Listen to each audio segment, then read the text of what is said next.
It is happening right now while you're watching this video. Your phone is quiet, too quiet. But their phone is burning hot. They are not screaming at you anymore. They are whispering about you, to your best friend, to your sister, to that coworker who used to grab lunch with you, but now looks at the floor when you walk by. You feel it in the air. The shift in energy when you enter a room. The heavy silence in the group chat. You think you are paranoid? You think you're imagining it? You are not. This is the most dangerous phase of the relationship. It is called the smear campaign. And if you think staying silent is the dignified thing to do, you are about to lose everything. Most people think a smear campaign is just gossip. It is not gossip. Gossip is boredom. A smear campaign is a strategic demolition of your reality. It is designed to strip you of your support system right before they discard you, so that when you finally scream for help, no one is left to listen. They have already been told you are the crazy one. They have already been told you are the abuser, and the worst part is, the person destroying your reputation is using your own secrets to do it. Today I'm going to show you the 4 specific stages of this destruction. I will show you the exact text they are sending to your friends right now, and I will show you why your instinct to defend yourself is actually helping them bury you. But there is a way to stop it without saying a word. We will get to that. First, let's look at David. David was a graphic designer, quiet, hardworking, the kind of guy who avoided drama at all costs. He had been dating Sarah for 2 years. To the outside world, Sarah was the life of the party, charismatic, helpful, the type of person who brought homemade cookies to the office. But behind closed doors, the relationship was a war zone. The screaming matches lasted until 4 a.m. The accusations, the jealousy. David was exhausted. He started pulling away. He stopped arguing back. He just wanted peace. He thought if he just kept his head down and slowly distanced himself, the relationship would fizzle out naturally. That was his fatal mistake. He didn't know that Sarah had already started stage 1 6 months ago. It started on a Tuesday night with David's brother. Sarah didn't say anything bad about David. She didn't call him names. That would be too obvious. Instead, she used the weapon of concern. She texted his brother, "Hey, has David seemed off to you lately? I'm just really worried about his drinking. He gets so angry over small things. I'm scared to bring it up to him." David didn't have a drinking problem. He had a beer or 2 on weekends. But now a seed was planted in his brother's mind. The next time David got frustrated at a family dinner, his brother didn't see a tired man. He saw an unstable alcoholic. He saw exactly what Sarah told him to see. This is how it begins.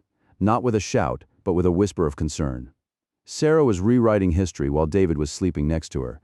And when David finally decided to break up with her, he reached out to his brother for support, and his brother didn't offer a shoulder to cry on. He offered a lecture. "David, maybe you need to look at yourself. Sarah has been trying so hard to help you." David was stunned, but he had no idea that was just the warm-up. Why did David's brother believe Sarah over his own flesh and blood? It seems impossible. You have known your family and friends for years. This new person should not have that much power, but they do. And neuroscience explains exactly why. It is called the Illusory Truth Effect. The brain is lazy. It uses shortcuts to process information. One of those shortcuts is repetition. If we hear something enough times, our brain starts to tag it as true, even if it contradicts what we see. The manipulator knows this. They don't just tell one lie, they drip-feed the same narrative over and over again. He is unstable. He is forgetful. He is acting strange. They say it to your mom. They say it to your friends. They say it on social media without naming you directly. By the time you actually react to their abuse, your reaction confirms the narrative they have already built. It is a self-fulfilling prophecy. This is also known as confirmation bias. Once Sarah told the brother that David was angry, the brother's brain began scanning for evidence of anger. If David dropped a fork, it was aggression. If David was quiet, it was seething rage. The lens had been changed, and there's another darker mechanism at play here. It is called the victim-protector bond. Humans are wired to protect the vulnerable. By framing themselves as the worried, scared victim, the manipulator hijacks your friend's empathy. Your friends want to be heroes. They want to save the poor girl from the angry guy. The manipulator gives them a role in the movie, and you are the villain, and you don't even know you have been cast yet. You are walking onto a stage where everyone else has a script, and you're improvising. This is why you feel crazy, because your reality no longer matches the social consensus. And that disconnect creates actual neural distress similar to physical pain. They are not just ruining your reputation, they are breaking your mind. Now let's look at the specific ammunition they use. There are 3 specific lies they tell. I guarantee if you are watching this, One of these is circulating about you right now. Drop a comment if you recognize any of these. Lie number 1 is the mental health concern. This is the most lethal because it is disguised as love. They say things like, "I think she is having a breakdown. I'm trying to get him to see a therapist, but he refuses. She is just imagining things lately. It is so sad." Do you see the brilliance of this? If you get angry about this lie, you look unstable. Which proves they were right. If you try to calmly explain you're sane, you look defensive, which makes you look guilty. It is a Chinese finger trap.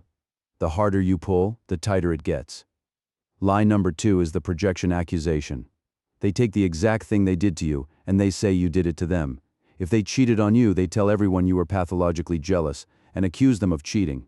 If they stole money from you, they tell everyone you were financially controlling. This is intentional. It is a preemptive strike. So when you finally tell your side of the story, it sounds like you're just copying them. It sounds like no you are. It makes the truth look like a petty retaliation. Lie number 3 is the missing context screenshot. This is a modern favorite. They will provoke you for hours via text. They will send you insults. They will threaten your pets. They will mock your trauma, and you will finally snap. You will send a text saying, "I hate you, leave me alone, or I swear I will make you pay." And what do? They delete their 50 messages, and they screenshot your one angry response. Then they post it on their close friend's story. Or send it to your boss. Caption, "I don't know what to do anymore. I am scared." Without context, you look like a monster. With context, you are a victim reacting to abuse. But nobody sees the context. They only see the screenshot. And just like that, your credibility is gone. This is happening on a scale you cannot imagine. But David's story gets worse, because he decided to fight back.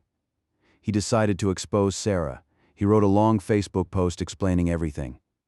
He sent screenshots to her friends proving she was lying. He thought the truth would set him free. Instead, it buried him. Because to the outside world, he looked obsessed. He looked like he couldn't let go. Sarah just posted a sad selfie saying, "I just wish him the best and hope he finds healing." See the difference?